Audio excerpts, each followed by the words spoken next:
Ray Kroc is the man who turned McDonald's from a single restaurant into the fast food giant it is today. His family did not have much money growing up, but Kroc had a happy childhood. He liked playing baseball and learnt playing piano at the age of 6. He was also good at selling things, even at a young age. His entrepreneurial endeavours included running a lemonade stand and starting a music store with his friends. This early work set Kroc on the path to becoming a successful businessman. In 1917, the United States entered World War I. At 15, he lied about his age to join the Red Cross and help the war effort. He trained to be an ambulance driver, but the war was over before he could go abroad. After the war, Kroc got married and had a daughter. To support his young family, he took a job selling paper cups to restaurants. It did not take him long to become one of the best salesmen in the company. He experimented with other jobs such as selling real estate and playing the piano, but it was clear selling was what he did best. He returned to the Lily Tulip Cup Company and became a sales manager for the Midwest region. One of his customers was a businessman who owned several ice cream shops in Chicago. He had invented a machine that could make 5 milkshakes at once called the multi-mixer. Kroc tried to get his company to sell the multi-mixer as he knew it was a great product, but they were not interested. So, in 1939, he made the huge decision to quit his job and start his own company, selling the multi-mixer to other restaurants and ice cream stands. As he was an excellent salesman, Kroc developed his company into a very successful outfit.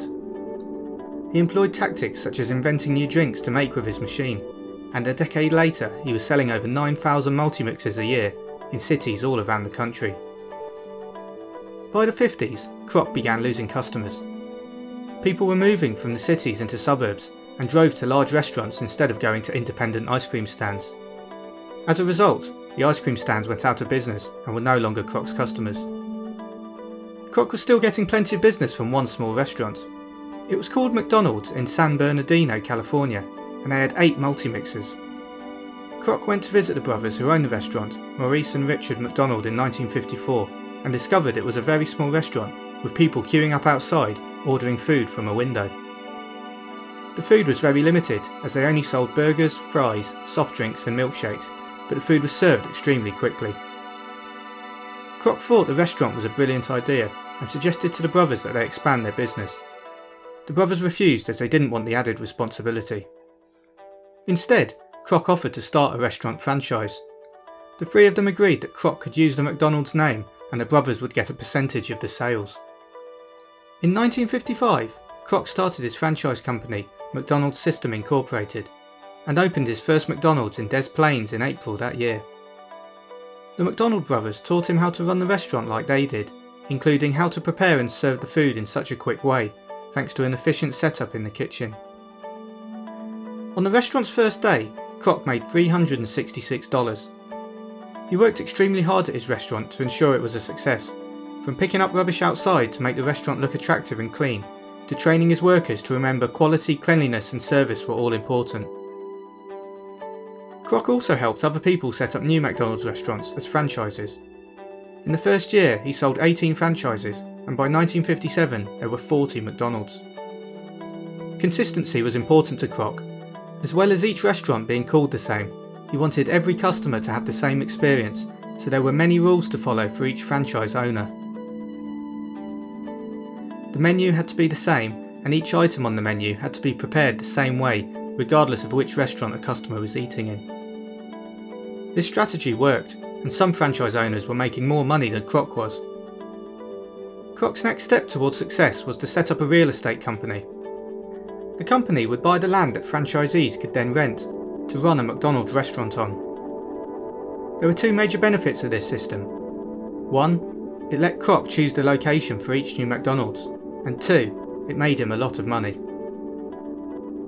By 1960, Kroc sold his multi-mixer company, and McDonald's System Incorporated became McDonald's Corporation. Kroc was sharing the profits from the 228 restaurants he now had with the McDonald's brothers, and in 1961 he agreed to buy the McDonald's name from them for $2.7 million to take sole control of the company. Throughout the rest of the 60s, Kroc entered a period of vast expansion, opening restaurants all over the US and into Canada and Puerto Rico. He enforced his strict rules at each restaurant to ensure consistency and conformity, but did allow franchisees to suggest new ideas.